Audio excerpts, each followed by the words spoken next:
میرے والد صاحب مزدوری کر کے شام کو گھر آئے تو میں نے محسوس کیا کہ وہ تھکن محسوس کر رہے ہیں۔ میں نے پاس جا کر پانی پیش کیا اور ابو کے کندھوں کو دبانا چاہا تو کہنے لگے، نہیں پتر، کوئی ضرورت نہیں، کام آسان ہی تھا، بس پانی رکھ دو اور تم جا کر اپنا سبق پڑھو۔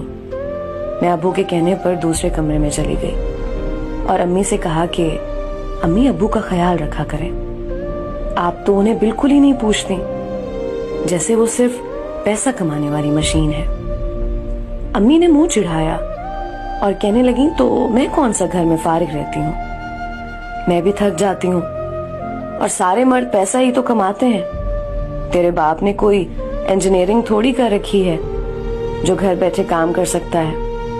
میں امی کی بات سن کر حیران ہو کر اپنے کمرے میں چلی گئی اور سوچنے لگی کہ میرے گھر میں جو کھانے پینے کا سامان آتا ہے وہ ایک ایسا شخص لاتا ہے جس نے کبھی تھکن محسوس نہیں کی، اور اس کی بیوی اسے پانی دینے کو تیار نہیں۔ مجھ سے رہا نہ گیا، میں ابو کے کمرے میں گئی۔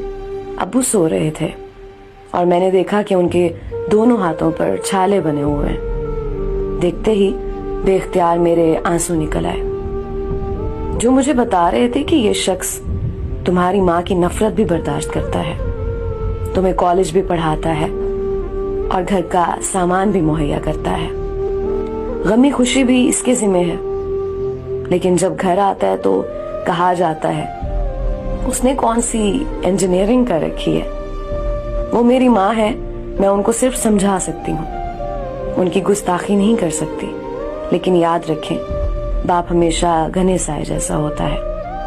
اگر ماں کے قدموں تلے جنت ہے تو نبی کریم صلی اللہ علیہ وآلہ وسلم نے فرمایا کہ باپ اس جنت کا دروازہ ہے۔